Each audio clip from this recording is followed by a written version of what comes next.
السلام علیکم ورحمۃ اللہ وبرکاتہ۔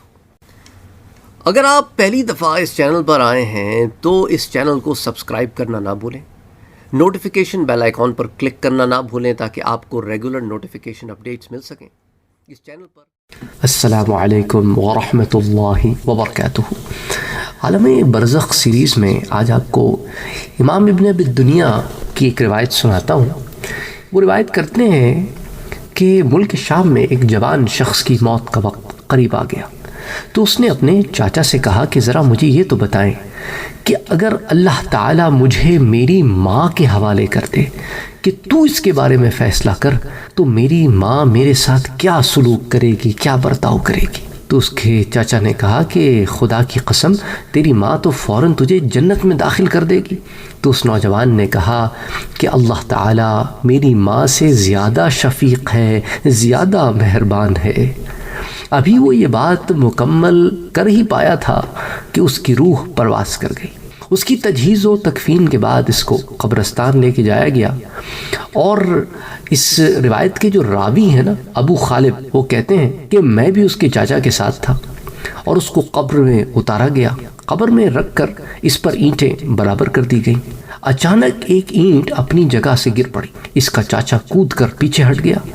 میں نے اس کی گھبراہٹ اور غیر معمولی حالت کو دیکھ کر پوچھا کہ کیا بات ہے؟ اس اینٹ کے گرنے سے تم نے ایسا کیا دیکھ لیا جس کی وجہ سے اچھل کر یوں پیچھے ہٹ گئے اور تم پر ایک گھبراہٹ بھی طاری ہو گئی ہے؟ اس کے چاچا نے کہا جو میں نے دیکھا ہے تم سے بیان کرتا ہوں کہ اس کی قبر کی جو ایک اینٹ گر گئی، اس کے گرنے سے اس کی قبر کھل گئی۔ میں نے اس کے اندر دیکھا تو مجھے قبر نور سے ہر جگہ بھری نظر آئی اور قبر تا حد نگاہ کشادہ ہو گئی۔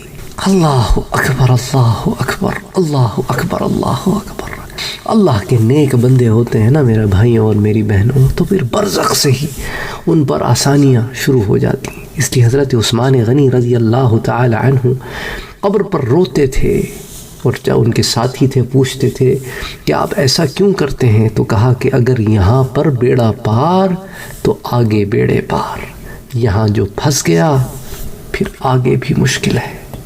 اسی طرح آپ کو ایک اور واقعہ سناتا ہوں، ابن ابی الدنیا ہی سے روایت کرتے ہیں۔ بنی حضرہ کے ایک بزرگ اور صالح شخص کا واقعہ یہ ہے کہ ان کا ایک نوجوان بھتیجا تھا اور بڑا بے فکر نوعمروں کے ساتھ رہتا تھا، اور شیخ جو اس کو ہمیشہ نصیحت کیا کرتے تھے، ان کا بھتیجا جو تھا۔ تو جب اس نوجوان کا انتقال ہو گیا اور تجہیز و تکفین کے بعد جب اس کے چاچا نے اس کو قبر میں اتارا، اینٹیں برابر کر دیں، تو چاچے کو کسی معاملے میں ذرا شک ہوا اور کچھ اینٹیں ہٹا کر قبر میں جھانکنے لگے۔ اس وقت انہوں نے دیکھا کہ اس کی قبر قبرستان سے بھی زیادہ کشادہ ہو گئی، اور اس کا بھتیجا جو تھا اس کے بالکل سینٹر میں بیٹھا آرام کر رہا ہے۔ یہ دیکھ کر اینٹوں کو دوبارہ برابر کر دیا اور گھر آ کر اس کی بیوی سے پوچھا کہ کوئی ایسا خاص عمل وہ کیا کرتا تھا جس کی ہمیں خبر نہیں اور تو جانتی ہے؟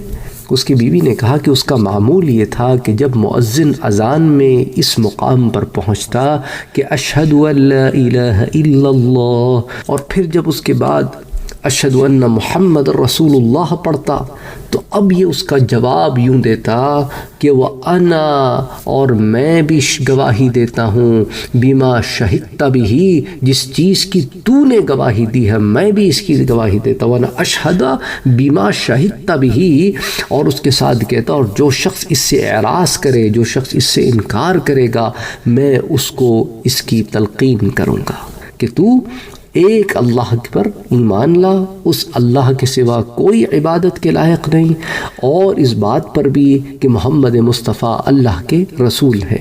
تو بہرحال وہ یہ گواہی دیتا اور کہتا ساتھ کہ میں جو شخص اس سے انکار کرے گا اس کو میں تلقین کروں گا۔ تو یہ کلمہ وہ ہر وقت اپنی زبان سے کہتا اور میں سنا کرتی تھی۔ تو بہرحال اللہ تعالیٰ کس کا کیا عمل قبول کر کے اسے کس مقام پر فائز کر دے یہ ہم اور آپ نہیں جانتے۔